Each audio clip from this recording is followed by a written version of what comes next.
Assalamualaikum warahmatullahi wabarakatuh.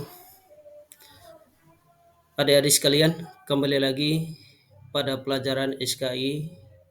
Kali ini kita akan membahas tentang peradaban Islam pada masa Daulah Utsmani. Di sini kita akan membahas tentang sejarah, kebijakan, kemajuan dan kemunduran. Mari kita telusuri jejak peradaban Islam pada masa Daulah Utsmani, mulai dari fondasi kekuatannya hingga kemundurannya dan pelajaran penting yang bisa kita petik. Yang pertama, sejarah lahirnya Daulah Utsmani atau fondasi kekuatan. Asal-usul Daulah Utsmani bermula dari suku-suku di Turki Anatolia atau suku Kai yang dipimpin oleh Osman I pada abad ke-13. Mereka membangun kekuatan dan menaklukkan wilayah baru. Setelah itu mereka melakukan ekspansi wilayah. Kekuasaan mereka meluas dengan cepat, merebut Konstantinopel pada 1453 dan menandai titik balik sejarah membuka era baru bagi Daulah Utsmani. Selanjutnya, strategi dan kebijakan pemerintah Daulah Utsmani, ekspansi dan konsolidasi.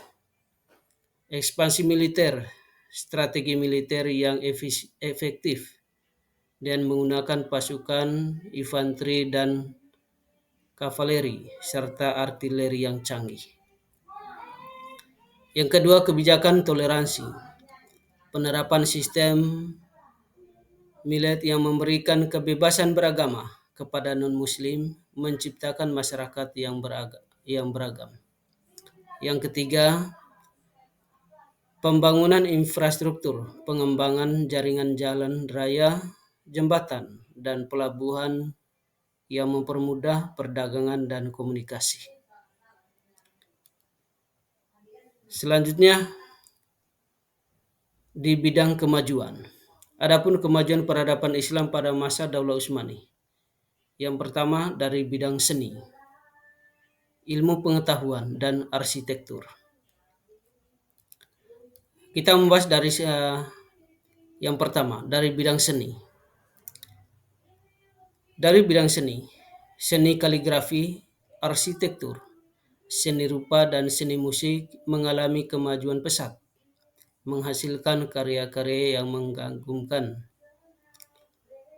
Yang kedua, dari segi pengetahuan, perkembangan ilmu pengetahuan, kedokteran, astronomi, dan matematika diperoleh melalui penerjemahan karya-karya Yunani dan Arab. Kita ketahui di bidang ilmu pengetahuan, pada masa Daulah Utsmani, muncullah ilmuwan-ilmuwan muslim yang terkenal hingga sekarang. Seperti tadi yang disebutkan, yang pertama itu bidang kedokteran. Kita ketahui ilmuwan muslim yang muncul pada saat itu dari bidang kedokteran terkenal hingga sekarang, yaitu kita kenal dengan nama Ibnu Sina. Yang kedua, dari bidang astronomi dan matematika. Ini juga lahir dari kalangan Islam pada masa itu, seperti Al-Khawarizmi yang menemukan teori logaritma dan aljabar. Hingga sekarang pengetahuan itu tuh sering kita dengar dan kita lihat di pelajaran matematika, baik di madrasah maupun di matematika umumnya. Ini diperoleh melalui penerjemahan karya-karya Yunani dan Arab. Dari sinilah munculnya ide-ide untuk melakukan pembaruan dari segi pengetahuan. Yang ketiga, arsitektur. Arsitektur Ottoman menonjol dengan gaya uniknya, seperti masjid, istana, dan rumah-rumah tradisional yang megah dan berornamen. Ini juga membuktikan kemajuan Daulah Utsmani di bidang arsitektur.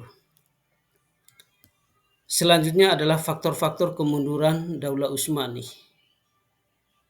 Ternyata di sini ada 2 faktor yang membuat Daulah Utsmani ini mengalami kemunduran. Yang pertama adalah tantangan internal. Yang kedua adalah eksternal. Kita ketahui dari tantangan internal. Yang pertama itu korupsi dan birokrasi yang tidak efisien, yang melemahkan sistem pemerintahan dan memicu ketidakstabilan. Ini adalah faktor internal, korupsi di dalam negeri, di dalam Daulah Utsmani tersebut, sehingga menghancurkan daulah tersebut. Ini adalah cikal bakal kemunduran Daulah Utsmani ini. Yang kedua, perkembangan kekuatan Eropa yang semakin pesat dan modern, membawa ancaman militer dan persaingan dagang yang sulit diatasi. Ini adalah faktor eksternal, yaitu dari luar, di mana negara-negara Eropa semakin gesit melakukan perubahan dari berbagai jenis, baik itu bidang militer, perdagangan, dan lain sebagainya. Yang ketiga, krisis ekonomi dan inflasi yang memicu ketidakpuasan di kalangan rakyat dan melemahkan kekuatan finansial.